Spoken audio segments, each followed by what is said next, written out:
వారికి కూడా పేరు పేరున ధన్యవాదాలు తెలియజేసుకుంటూ ఇవాళ చాలా బాగా జరిగింది ప్రోగ్రామ్. నవీన్ కదిర్లో ఇంతవరకు ఈ ఏరియాలో నా జ్యూరిడిక్షన్లో ఇలాంటి ప్రోగ్రామ్ జరగలేదు.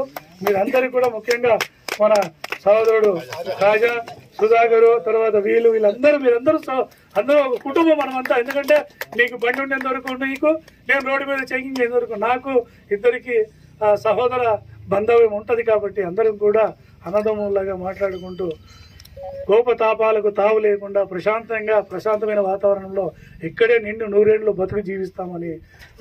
లేదంటే ఏమవుతుంది, అక్కడ యమపురిలో బెల్ట్ బీక్తా ఉంటాడు. మేమన్నా బెల్టులు తీసుకోని ఆడ బెల్ట్ కాదు, సలకోలలు బీక్తే ఓనికే. అట్లా అక్కడ పోయి ఉందామా?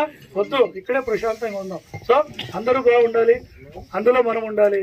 సో అందరూ ప్రమాదాలు నివారించి అందరూ క్షేమంగా ఉండాలని కోరుకుంటూ ఈ అవకాశాన్ని ఇచ్చిన అందరికీ కూడా పేరు పేరున ధన్యవాదాలు తెలియదు. మనమేమంటే ఒకటే, ఇందాక సార్ చెప్పాడు, ఎక్కువ ఆశకు పోతే అదేదో మన సామెత గోసులో రాయబడుతుందని.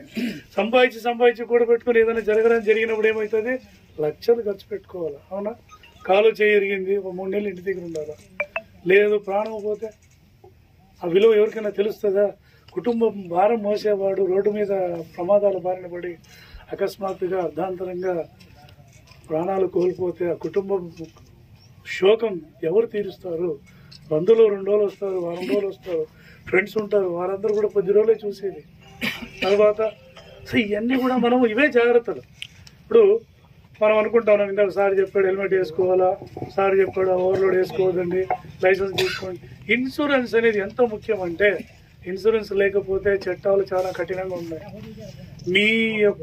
మీ చేతి నుంచి కూడా కట్టాల్సిన పరిస్థితి ఏర్పడుతుంది.